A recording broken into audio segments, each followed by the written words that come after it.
Where are the temple courts in your community?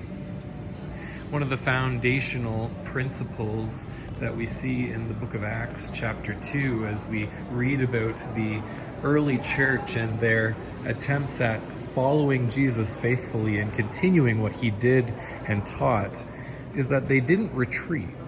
They didn't go off by themselves. They didn't kind of try to create their own little world. Now, they did gather daily in one another's homes, but in addition to that, they continued to gather every day, we're told, in the temple courts, in the places where ideas were talked about, where people worshiped God, where people gathered in their community. And they didn't pull away from that. They actually just embraced it until such time as they were pushed out and really had no choice.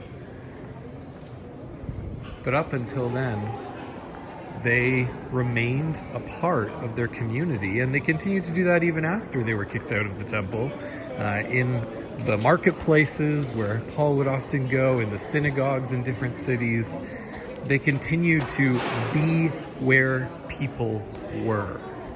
And I think this is actually something that we often lose today in our modern day practice of Christianity, is that we do often withdraw, and even when we try to engage the world, we often do it in a way that requires us to create our own programs and our own gathering places rather than going to the places where people already are gathering.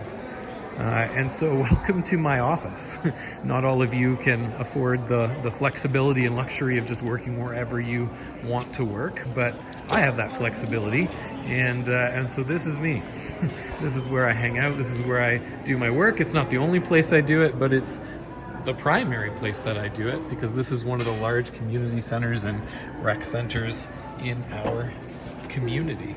And so where people are gathered in all sorts of different ways here, I try to be present, and in a variety of contexts, volunteering with programs at the YMCA and with another organization here that works with newcomer youth, and being on the board even of this place, and just being present and involved and connected in our community, because that's what Jesus did, and that's what he calls us to do as well.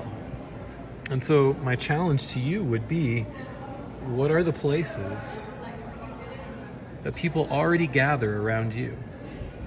It could be a place of worship, but it doesn't have to be a church. It could be a community center, a rec center like this one. It could be in just people's homes or on the streets. But where do they gather? And how can you be present in those places and represent God's life there?